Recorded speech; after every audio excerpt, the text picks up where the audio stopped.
everyone. We're going to start in a couple of minutes. So come grab a seat. Take your way to the front.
Church. Can I invite you to stand with us? We sing our first song this afternoon. Please stand with us as we sing worship and praise to God. Our first song thinks of our God is greater than any other. There is no one comparable to Him. Good way to start service. Water turned into wine. Open the eyes of the blind. There's no one like you. None like you. Into the darkness you shine. Out of the ashes we rise. There's no one like you. None like you. Our God is greater. Our God is greater. Our God is stronger. God, you are higher than any other. Our God is healer. Awesome in power. Our God. Our God.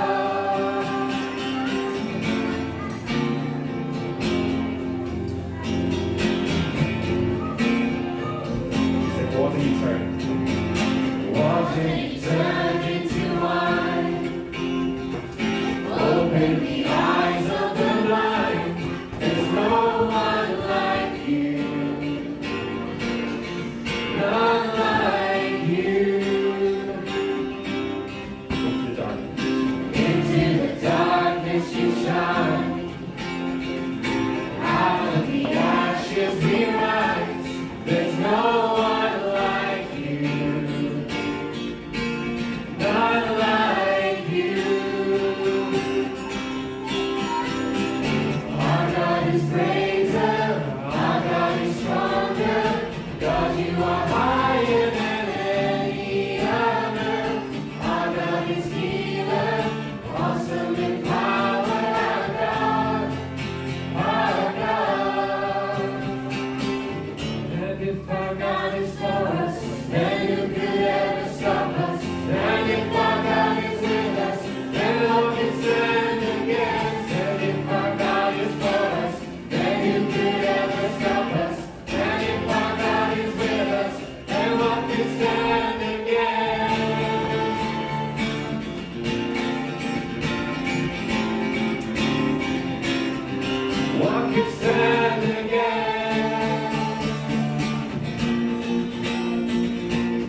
today.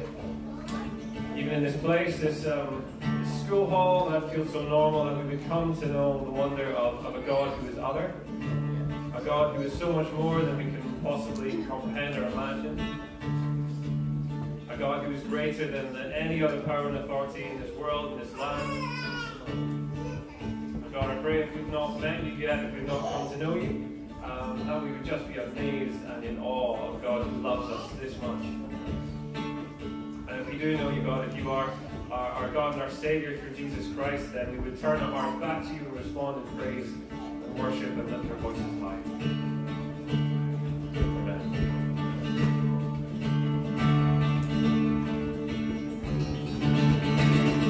You are my vision, O King of my heart. Nothing else satisfies, only you, Lord.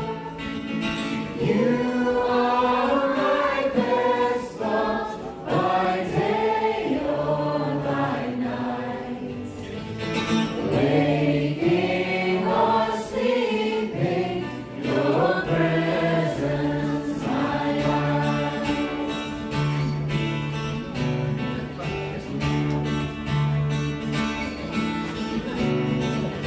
You are my wisdom, you are my true worth. I am with you and you with me, Lord. You're my great Father, and I'm your true Son. You dwell inside me, together we're one.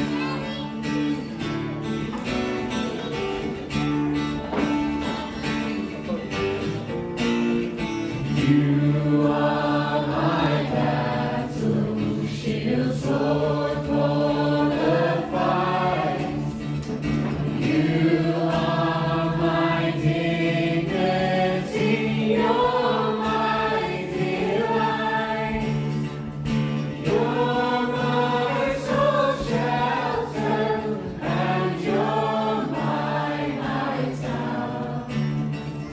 Come raise me heavenward, O power of my God.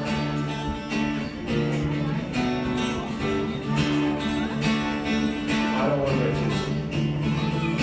I don't want riches or man's empty praise. You're my inheritance now and always. You and you only, the first in my heart. My King of heaven, my treasure you are. My King of heaven, when victory's won, may I reach heaven's joy, oh bright heaven's sun. Heart of my own heart, whatever before, still be my vision, oh ruler of all. Heart of my own. Heart of my own heart, whatever before, still be my vision, oh ruler of all. Please take a seat, Ben. Thank you, Dave. Thank you, Claire. We give you a really warm welcome this afternoon. Well done for making it out today. It's not always easy. And I had trouble this afternoon making it here. but grateful to see you all. If you're new, then we give you an especially warm welcome. Please don't leave without speaking to perhaps Andy, if you can put your hand up, hello Andy, or Dave, or someone with a lanyard. We want to invite you and welcome you here. So the service will run with it. We've had a few songs, and then there'll be a brief interview, and then we'll have some more songs, and then an intermission, a small break where you've got the opportunity to go for a wee, grab a drink. Well, I'll go for a wee. Grab a cake, and drop your kids off at Kids Club if you'd like to. So there's a Kids Club available for tots up till 11 to 12, 13 years old. So if the Kids Club leaders just could put their hands up. Thank you, Kids Club leaders and TC Tots. So they will be heading that way to the classrooms where you can sign your kids in. And don't forget to pick them up at the end. What else have we got? So that's an opportunity for you adults to grab a piece of cake. And there'll be communion after the service. We've got Mike Chalmers preaching today. Thank you, Mike. Don't know where you are, but we're looking forward to your message. And there's communion. So if you'd like to participate in communion, if you know Jesus is your Saviour, then it's a great time during the break to grab some juice and bread rolls at the back. Ready for that. Don't worry if you forget. You can do it at the time if you want. Just a few more things. There's a light party. Hooray! Exciting. Coming up in 2 weeks' time. Saturday in 2 weeks' time. So it's a fancy dress. So think about what you'd like to come as. It doesn't have to be a witch or a skeleton. It could be anything you fancy. It could be a football player. And that will be at Kingston Langley. If you're not on the church emails, then speak to someone to make sure that you get the emails, receive the information. We don't have a letter newsletter, it's by email. What else do I need to tell you? I think that's it. So, a couple of weeks ago, some guys from the church, I think about 10 maybe, we went to a men's convention in Bristol, and we had the subject was about affections of our heart. And so if I could ask Phil and Dave to come up and to tell us a bit more about it. I'll ask you some questions, I reckon. So you're up first then, Dave. So Dave, why did you go to the men's convention? Or why did I go? It was in the church email. It was a great opportunity to be in what was it, 300? 300 other men in a big hall, all singing praises to God and learning about Him, which, let's face it, we've not had the chance to do that in like 2.5 years, so amazing to be amongst that. And thirdly, because I thought the topic was so apt and important. You know, as men, we think we don't have emotions or feelings. Sometimes we're just grumpy or we're okay. That's about it. As one of the presenters said, his wife said he had an emotional range of a fridge. Yeah, I think how his wife put it. But 300 men there listening, talking, sharing about, yeah, we do have feelings, we do have emotions now. How do we direct them in a godly manner? How do we shape them and use them? So, thank you, Dave. And then to Phil, so what was the highlight? And did you have like a take-home message? How has it changed you? How did God use that? Yeah, the highlight is always usually when 300 men start singing together, because it's just a bit of a wall of noise, really. I feel a bit sorry for women to hear me saying that, because obviously you'll never be able to come to men's convention. But equally, I guess we never get to go and hear 300 women singing, do we? So, but that sounds quite exciting when that kicked off. Then the kind of takeaway, I suppose. Yeah, there were two, I suppose, I would hope, because we had two kind of sessions on it, and the first one had a bit of a takeaway in terms of what one emotion can often replace another, and actually if you give up an unhealthy emotion, like you're feeling angry or frustrated, it gives you more space to enjoy Christ. So that's quite a good offset, and that works, doesn't it? Because we've got like that kind of like equation in our head where we're like, oh yeah, that makes sense, I'll take something away and add something in. It's quite helpful to have someone say that. And then we were studying Song of Songs, and I think did he call it Snoggle Snogs? Yeah. Who would make that joke up? Yeah, but so the second bit was where he said that Jesus just really wants to see our face, and he wants to hear our voice. It's the whole kind of spending time with Jesus isn't about just some kind of duty, but it's because, and it's not just for our enjoyment either, it's that Jesus really enjoys spending time with us as well. So he's quite excited to meet with us whenever we go to meet with him. You never really think about that, but the way it's described is just beautiful. So, yeah, thanks. Yeah, thank you, Phil. And Dave, would you like to add anything to that, or what was your take-home message? And would you think to go if it's on next year? I absolutely would, because Mike's playing up a bit. I'll hold it up here gingerly. Yeah, the dates are up for next year already, I think next October, so look out for that. If you're a man amongst us, you're more than welcome to come along. Other takeaways. Great coffee, good kind of community and fellowship amongst the 8-9 of us that went. But we had some seminars in the afternoon, we couldn't go to all of them. But I would say as well that I went to one on anxiety and depression. And I did a quick head count, there was 80 guys in the room, 80 out of 300. So, well, two takeaways from me. One, this isn't a thing for one or two of us. Like a lot of people in the room were struggling with it. And two, yeah, it's just really valuable for guys to kind of share and own up to that. And there's a lot of people I think there who were some who were quite scared, quite suffering. So yeah, almost that's an invitation. Please, if you're a guy here and that's something you struggle with, talk to somebody. Talk to me, text one of the leaders. It's so important and healthy that those things aren't suppressed and hidden. Yeah, thanks guys. Take a seat if you like. Should we have a round of applause?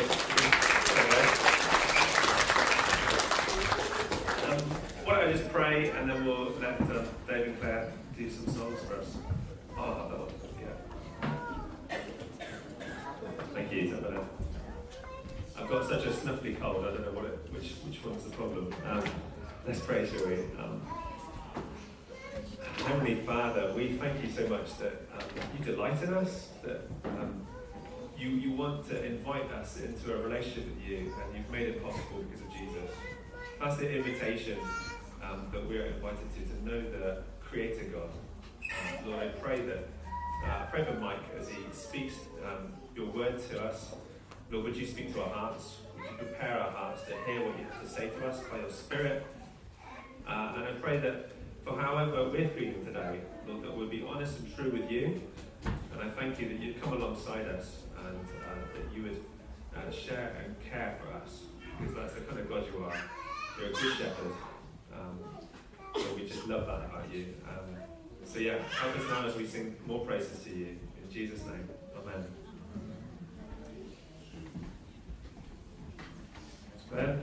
I thought we could sing one of the songs that we sung at the men's convention.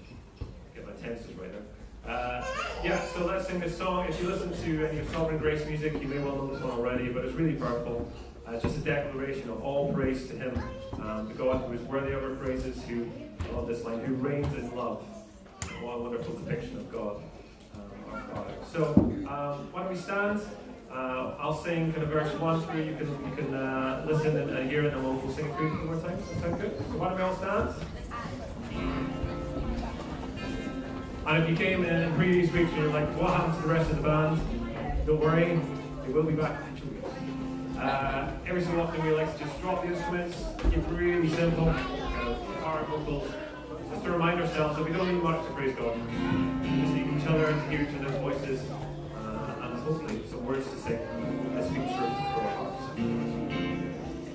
We sing all praise to Him.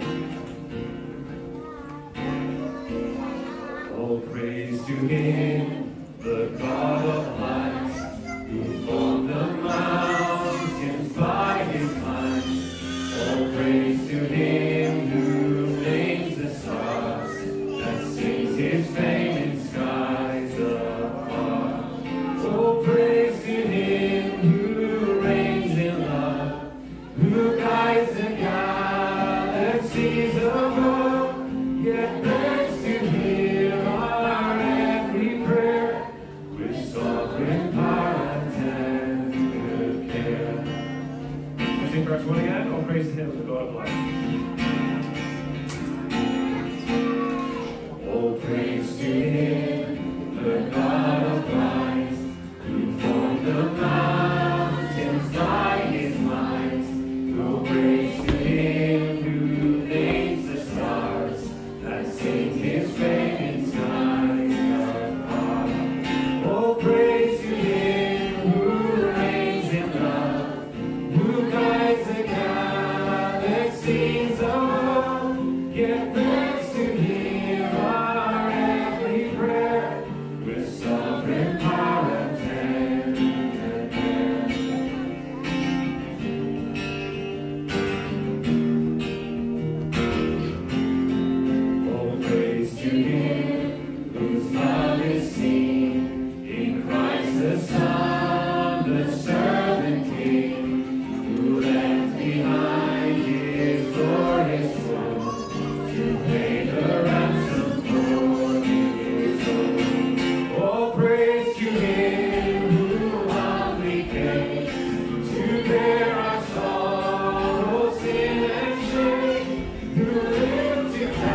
be to God. It is time for the intermission. That's not getting rid of the kids, that's just praising God. But it is time for the intermission. So kids, if you want to head out, so TC Talks, TC Kids 1 and 2, if you're here for the first time, go ahead, sign the names, and we'll start back in 3 minutes.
That's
reminder, if you're sat down, if you wanted to grab the things for communion, so there'd be a roll, a bread roll for each kind of family unit, and there's got a whole juice.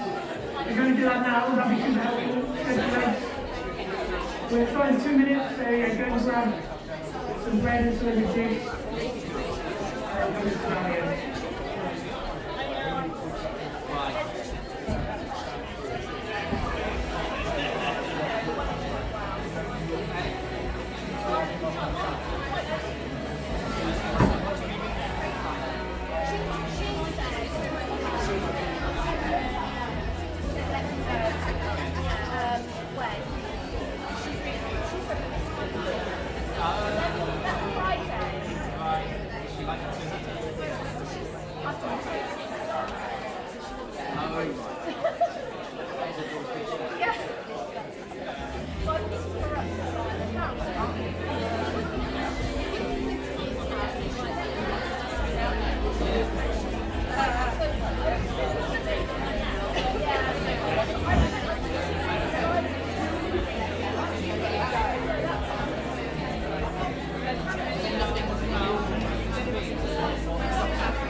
Okay, I'm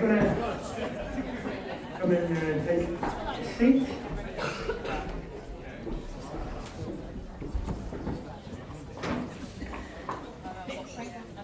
I can see some good cakes going around. We'll count the crumbs afterwards, right? Good. Just, I guess one of the things, Dave, sorry, it's ringing a little bit. Is if you don't have a Bible, we have some church Bibles, these black Bibles there, just on the front left there, and it'll be good. So if you need one, if you wave, and maybe, yeah, thank you, you can give wave. If you do have one, that'll be helpful. We're going to be looking at Luke chapter 9. Luke chapter 9, so you can have a few seconds to find that on your devices, or wave for the Bible. And you can, it's on page 867. 867. Open up to Sunday 7. And yes, we've got that 867. Luke. Luke chapter 9. Oh yeah. There's on the back, on the front. Great, thank you guys for doing that. Good.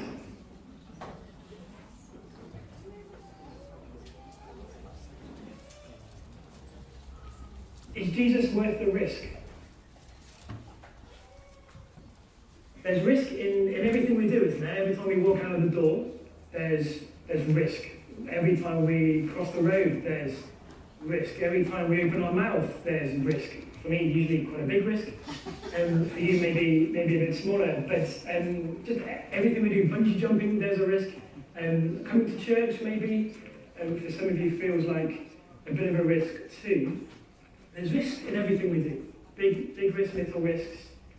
How confident are you that Jesus is really worth the risk of becoming a Christian? Following Jesus this week, literally this coming week, following Jesus this week is a risk. It can cost you so many things. it can cost you time and it can cost you money. This week, can you trust Jesus with your calendar or with your bank balance? Following Jesus in general, perhaps even this week, could risk your personal beliefs, the way that you see the world. Maybe you're thinking, well, can I really trust Jesus with my worldview? What if that has to change?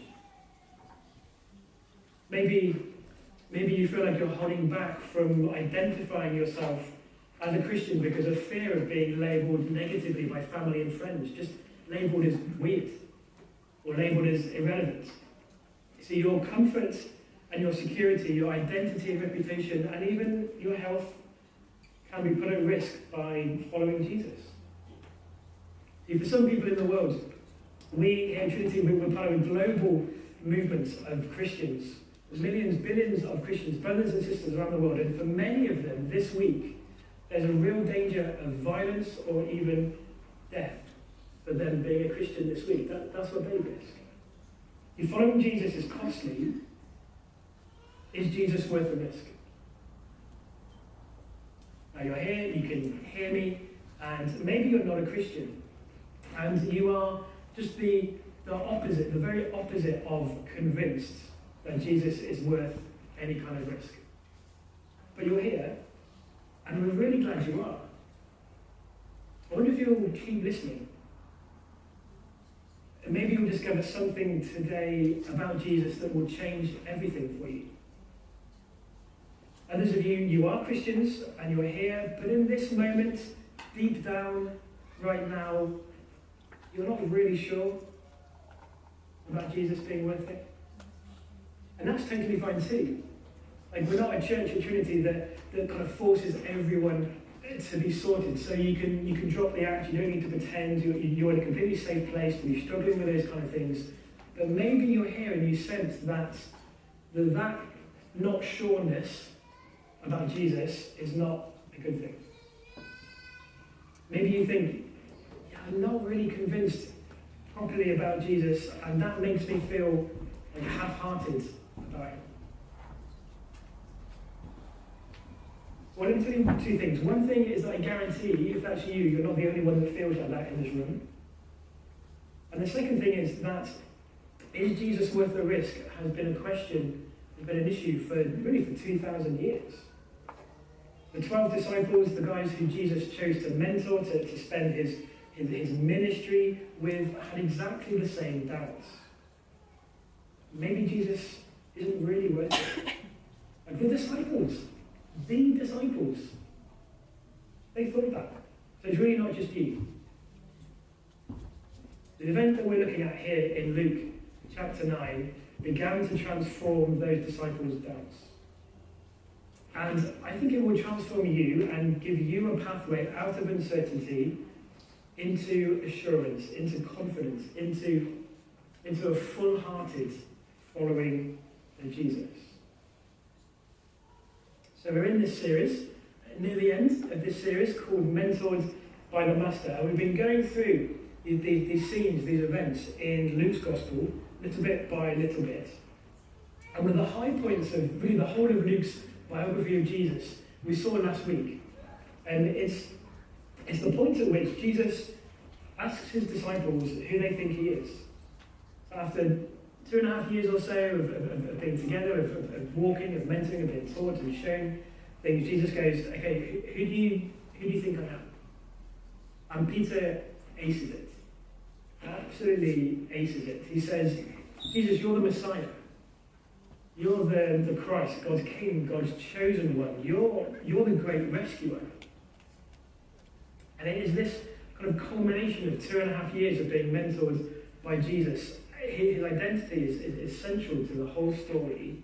And so Jesus, at this point, steps off the high point and to explain that his mission as Messiah is the cross. He says that he's going to soon suffer many things. He says he's going to be rejected by the religious elite, which I think, when you think about it, it's just a bit weird for God's Messiah, God's King, to say that he's going to suffer. And even the religious elite are going ignore him and reject him. He says he's going to be killed, and on the third day, rise again. But he keeps going. He says, if anyone wants to follow me, they need to take up their cross every day. God's Messiah came for the cross. God's Messiah came to give his life, and following him means the same. And it's really costly. Following Jesus is costly. We learned last week that suffering comes before glory, and that's true of Jesus, and he says it's true of his followers too. Doesn't sound very fun. Is Jesus worth the risk? The disciples at that point were the opposite of convinced, maybe like you are feeling now, just the opposite of convinced that Jesus is worth those kind of risks. They felt overwhelmed and confused and disappointed and shocked and angry and fearful. So a week later, Jesus takes his three core group of disciples up a mountain to pray. So this is where we jump in Luke 9, verse 28. You've got Peter, and you've got John, and you've got James, and they're going up a mountain with Jesus to pray. Look at verse 29. So about 8 days after these things, about a week later, Jesus took with him Peter, John, and James, and went up the mountain to pray, and as he was praying, the appearance of his face was altered, and his clothing became dazzling white. Isn't it weird? Now this scene is often called the Transfiguration, which is quite a fun word. I'd recommend when you go home standing in front of the mirror and saying Transfiguration. I think it's probably the word that I know that has the most syllables and that I never get to use apart from today. So, Transfiguration. There we go. Sounds good. All it means is kind of transformation. It just means transformation. It just kind of means a change in appearance. And Jesus and Transfiguration, it means his appearance was changed as described in that passage. And yeah, I said earlier that this event, this Transfiguration event, will change you, will transform you. Well, it starts with Jesus. Because that bright, dazzling whiteness of Jesus, it wasn't a spotlight on him, but it was actually a dazzling brightness from him. That's really important. It's described later on in this scene as Jesus' glory. And that glimpse of the kind of shiny, bright glory, it was that glimpse that began to give assurance to those three disciples. It was that sneak preview, if I can put it like that sneak preview of Jesus' glory visibly shining out. That even changed his clothes, changed his face, changed his head, changed his clothes, bright and shining. It was that sneak preview that began to give these disciples assurance and confidence in who Jesus was. Imagine the conversation, maybe as they were chatting, as they were going up the mountain with Jesus. Okay, lads, we think that Jesus is the Messiah, right? So that's good. I think we got that question right. But what do you make of all this stuff about him suffering and being killed? And that doesn't sound like something the Messiah would do, does it, really? Well, no, I was thinking that too. And yeah, like, what about all that stuff about following him with our own cross and like risking our reputation for him and our comfort? And like, what is that about? Why would God's King expect his followers to do that? That's just weird.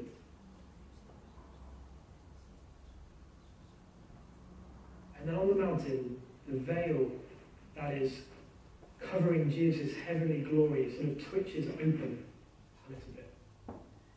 But I wonder if you've done this in the morning. Maybe you did this morning. You're not quite sure if it's morning yet, or you're not quite sure if it's sunny or anything outside, so you kind of flick the edge of the curtain just away from the window, just to kind of have a little check.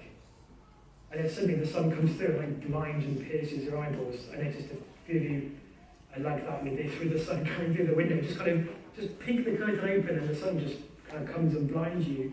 That's kind of similar to what happened. Just this veil, this kind of glimpse of Jesus' true identity shone through, shone out. And that's what the Transfiguration shows us. It shows us that this glimpse of Jesus' true identity, it shows us that we can be really sure that Jesus is the Messiah. But it also shows us that his mission really is the cross. Go back to Luke chapter 9. So Jesus was praying, the appearance of his face altered, his clothing became dazzling white, and behold, everything good happens after behold, isn't it?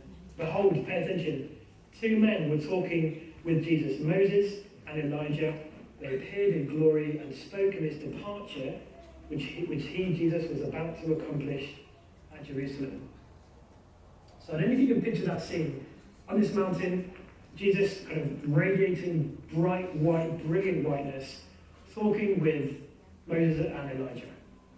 These two titans, absolute titans of the Old Testament, that were having this conversation with Jesus, with the Messiah, about Jesus' departure, or literally about Jesus' exodus. So you've got Moses. Moses, the guy that's famous for the book of Exodus. Moses, the guy who's really one of the founders of Israel. Then on the other side, you've got Elijah. He's a major prophet who has really taught a lot about the end times. And they're both here talking with Jesus, talking with the Messiah, about the Messiah's mission. And one thing that's quite interesting, if you carry on reading through the rest of Luke's Gospel, you'll notice quite quickly in the rest of Luke chapter 9 and chapter 10 and onwards that it's almost like something changes after the Transfiguration. Jesus is overtly, expressively, intentionally walking towards, focusing on Jerusalem, on the mission that he's about to achieve. See, it's his exodus, where he will die to rescue his people, is coming, and the disciples need to know that it's not an accident. The disciples need to know that his departure, his mission, is not a defeat. And the problem is that the disciples were sleeping. Again, if you read through all of the four Gospels, Matthew, Mark, Luke, and John, you'll find that they sleep at quite important moments. And I mean, they eventually woke up, so we'll give them some credit. They didn't sleep through the whole thing, but they woke up, they saw Jesus in his glory, they saw him talking to these two men, and I think Peter didn't know what to do with himself. And I get that. I don't want to criticize him too much. You know, if you sort of wake up at the start and there's this massive bright glory shining from your friend and your mentor, and you're talking to two guys, I don't think I know what to do either. He knew something important was happening. And I think he wanted this moment to last. Look at verse 33. I wonder how you would have reacted in this situation. He says this, the men, so Moses and Elijah, were just starting to leave the conversation. So Peter said to Jesus, Master, it's good that we're here. Okay, something important's happening. I get that. It's good that we're here. So let's make 3 tents. One for you, one for Moses, and one for Elijah. Now, I want to know immediately how Peter knew it was Moses and Elijah. Like, we have lanyards in Trinity Chippenham. You'll spot them and they have people's names. Like, were they wearing Moses and Elijah lanyards? I don't know. Probably not. Do you just recognize them from what my guess is, or my imagination is, that Jesus might have just introduced them. Guys, you're awake. Let me introduce to you Moses and Elijah. That's how I kind of imagine it. It's not that important an issue, but that was one question I thought, how does he know it's Moses and Elijah? But the other thing I want to know is, what did he think that those tents would accomplish? Or kind of little shelters. It's not necessarily a tent like we have in mind with camping. And what was in his head? What was he thinking? Maybe some people think that he was thinking about a famous Old Testament feast, the Feast of Tabernacles, Feast of Booths, and that's what he was thinking on a mountain with Moses and Elijah. There's glory. Let's do this feast thing. Maybe he was thinking that. I just wonder if he was just thinking about keeping this mountain moment lasting. And I wonder if he was just thinking, well, I don't want them to go, so I'll make them these little shelters so they can stay and they can rest and we can keep talking. He wanted this mountain moment to last. He wanted, I think, to stay there with Jesus in his bright, shining, impressive, powerful glory, rather than go back down the mountain to the suffering that Jesus had promised him and his followers. He wanted to stay up there and not go down there. And before Peter could even start to build a tent with whatever tents he had in his pockets, a cloud came, covered the whole scene, and they heard a voice. This is my son, my chosen one. Listen to him. Beyond any doubt, this was God the Father speaking. If you were to do a very quick read of the Bible, it wouldn't be quick, but you could do like a quickish one, and you'd see if there's groups of people, particularly Moses or Elijah, if there's glory and if there's smoke, cloud or smoke on a mountain, God's voice is probably not too far behind. It's God the Father speaking, and it's a pretty rare event, as you can imagine, but it's the second time in Luke's Gospel that it's happened. The first time was right near the beginning of Luke's story, Luke's account, and it was when Jesus was baptized. Jesus, when baptized, went down into water, came up, and there was a voice from heaven, from God the Father, and the Father declares to Jesus, he says, "You are my beloved Son. You are my beloved Son. I'm pleased with you. I love you. You're my Son." Now here on the mountain, a few chapters later, a few years later in Luke chapter 9, it's the same subject. The subject is still the Son. The Father is still talking about the Son. But it was for the disciples' ears. You remember what they were thinking? We're not really convinced that Jesus is really worth the risk. This is my Son. This is my Son, my chosen one. Listen to him. God the Father.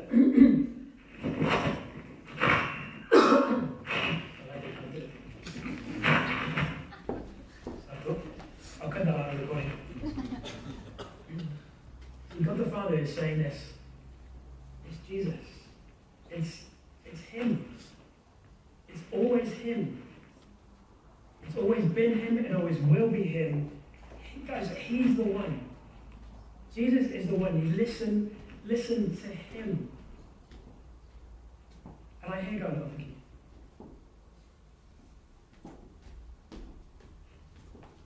I hear God saying that to the disciples about Jesus. And it makes me think of all the voices around me, and maybe even in me sometimes, that take me away from listening to Jesus' voice.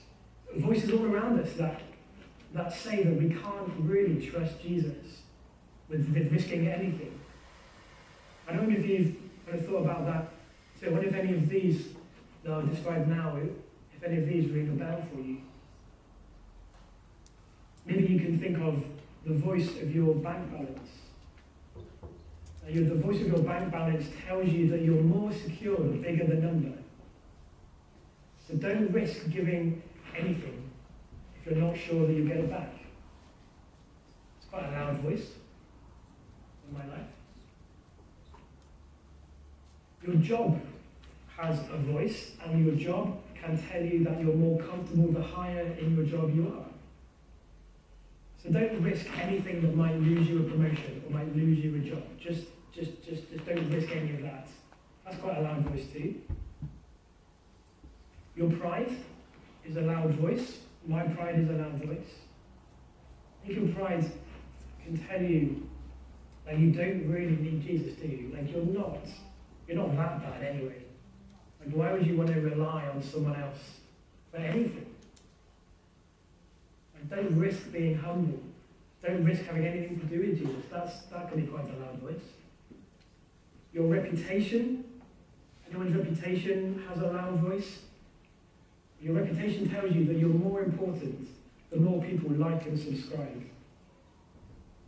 Your reputation is a loud voice that tells you you're more accepted the more people look at you, smile at you, are with you, approve of you, whatever.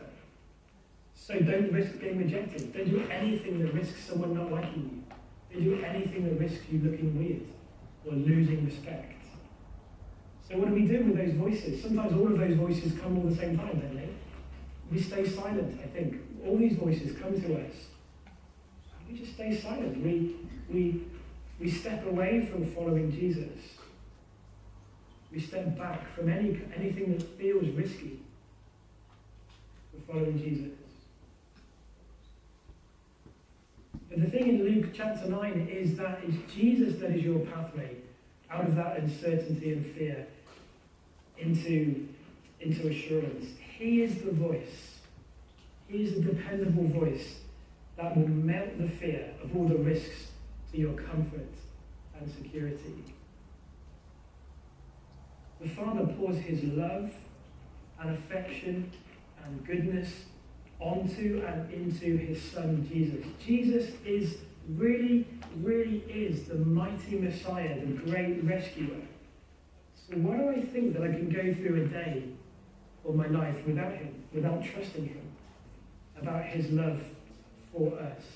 Why do we think we can go through a day without listening to him and why he died for you? That's what the Transfiguration tells us. It tells us we can have confidence about who Jesus is and what he came to do. Now, I don't know, obviously, what risks that you'll face this week for following Jesus. I'm pretty sure that you will face some risks for following Jesus this week. Maybe you're going to risk your bank balance for following Jesus because your money priorities need to change a little bit. Well, Luke 9, the Transfiguration tells us that you can be confident in Jesus and you can trust Jesus even with your bank balance. Even to give away money to people in need who you don't know if you're going to get it back. You can trust him with that. Maybe you've been praying for an opportunity to talk about Jesus at work or with neighbours or at the school gate. And this week, this is the week that it's finally going to happen. The opportunity is going to come. And in that moment, you'll face the risk of losing your reputation as the quiet one, or the nice one, or whatever you want your reputation, or you think your reputation is. When there's an opportunity to talk about Jesus, you'll risk your reputation to talk about him. But Luke chapter 9, the Transfiguration tells us that you can be confident in him. You can trust in his love for you. And you can trust that that love is bigger and stronger and better than anyone else's approval. See, in the face of risk and cost, you can know in your heart that Jesus really is worth it. He's worth whatever risk you face this week, up to and including risking your life. And as I said, for some people in this world, they will face that risk. And they will need to have in their heart, is Jesus worth dying for? Literally. For you, it's going to be maybe a different question. Is Jesus worth giving this money away when I'm not sure if I'm going to get it back? Is Jesus worth risking being seen as stupid in this conversation as I tell someone I'm a Christian? Is Jesus worth whatever risk you come up against? So this week, remember the Transfiguration. Remember that there is a human on the throne of heaven, Jesus, God's Son. And he looks like he did in Luke chapter 9. See, the three disciples were given just a glimpse of Jesus' glory, that kind of sneak preview, the corner of the curtain, just opening up. Just a little preview of what Jesus looks like now, permanently, for all in heaven to see and worship forever. Today and forever, he looks like Luke chapter 9. That today and forever, he is dazzlingly bright. Except now, he has wings. He has wings. He has the wings of the cross. There's a word, a sentence in a song that we're going to sing later. It says this: rich wounds yet visible above, in beauty glorified. That's the kind of Messiah Jesus is. That's the kind of Jesus you have. That's the kind of Jesus that you can trust with every risk that you come up to. See, his wounds from the cross haven't disappeared. He still has them. And he will have them forever. His wounds from the cross don't lessen his glory, because actually his wounds are his glory. His wounds in his hands and in his side and in his feet, they speak to your wounds. It's his wounds that give us confidence. It's his wounds for you that give you assurance that when you risk something to follow him, he will come through for you. His wounds tell you that you're forgiven. His wounds tell you that you can be confident in Jesus, God's Messiah. God the Father promises you that Jesus is worth the risk. So follow him, listen to him, and you'll see his glory in your life too. Let me pray. Father, thank you for the transfiguration. Thank you for speaking to us in Luke chapter 9, when you say, "This is my son, listen to him. This is my son, listen to him." Father, help us all to listen to Jesus this week. Whether we're Christians or not, Father, I pray that you would bring to mind words of Jesus about how much he loves us, what he has done for us. We thank you, Father, that you love us and that you sent Jesus and that he died for us. And help us to take risks, to risk reputation, to risk comfort. Help us to take those risks for you and with you. And we thank you that we can be confident that you love us. Amen. Now, every week in Trinity, we preach the gospel. That's maybe not a surprise to you if you've been here before, but every week we preach the gospel. Hopefully in everything we do, in singing and talking before and after and in praying and everything we do, we want to be proclaiming the good news of God's love and his sacrifice for us. And we want that to come out in everything. But specifically, there are two ways, or there are two kind of messages and ways that we declare God's gospel in Trinity every single week. So the first message is spoken from the front, kind of what I've hopefully just done a few this afternoon, is declaring God's goodness, God's gospel, his good news of his love for us. That's one way that we declare the gospel. The other way, the other message is declared, is acted out by you. See, each week, as well as preaching, each week we celebrate the Lord's Supper. We share communion with each other. And it's a message that you act out, saying that Jesus really died for you and is worth every risk that you face this week. That's why we say it's only for Christians. So when Ben said at the beginning, if you're a Christian, if you know and love Jesus, we'll kind of take the bread and have some juice. That's why we say it's for Christians, because of what it is acting out. It's not magic. It's normal bread. It's nice bread, but it's normal. And it's a fruit. It's normal juice. It doesn't make sense if you're not a Christian. It doesn't make sense for you to do this. But please pay attention. It's a message for you. It's us acting something out, declaring something about ourselves and about Jesus for you to see and listen to. So here's what we're going to do. In a moment, I'm going to pray again for us as we take communion. And then we'll have a minute or two of quiet. And then Dave and Claire will come and we'll sing again. In that moment of quiet, if you don't already have some bread or juice, go and get some and then come back to your seat. But in that moment of quiet, that's when I want you to take the roll, take the bread, and as you tear some off,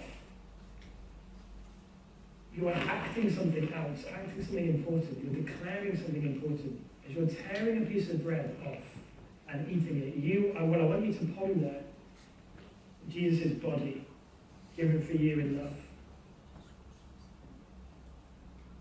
And then take a sip of the juice, and I want you to consider Jesus' blood shed for you. We do this because he paid the price for your sin. there's forgiveness for you. Even after a week or a month or a year of kind of backing away from Jesus. Even maybe even today you think, oh man, I could have taken this step, taken this risk for Jesus, and I didn't, and I should have. Well, this Lord's Supper, this communion, it's for you because there's forgiveness for you. It's in Jesus. See, you and I are transformed when we listen to Jesus, as we look to him in his glory, and Jesus' glory shines most brightly in the cross. Let me pray, and then we can do our declaring of God's goodness in the Lord's Supper. Please pray with me.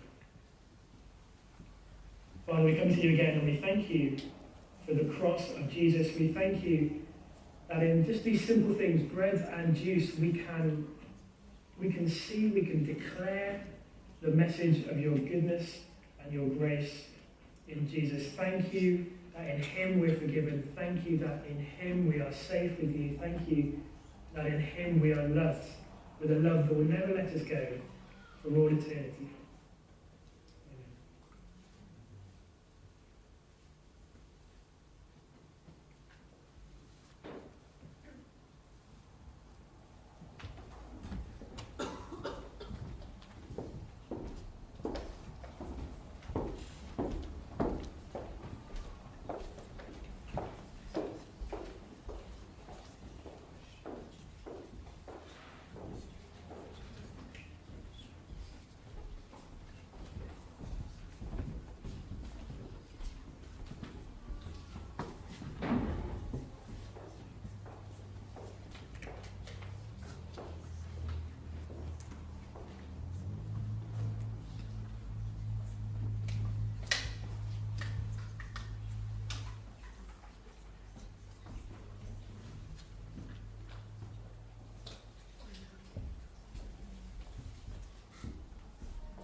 And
So that concludes the service.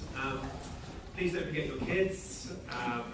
If you're not a guest here today and you're feeling strong, then please, you're welcome to move your chair to the snack, but no pressure. And if you're not a guest, don't you dare touch the seat. Have a great week. And let's be thinking, is Jesus worth the risk? Is he worth the risk? If you're struggling to speak to your neighbour who's sat next to you as to how their week's been, well, maybe ask them, is he worth the risk? Is Jesus worth the risk? Thank you.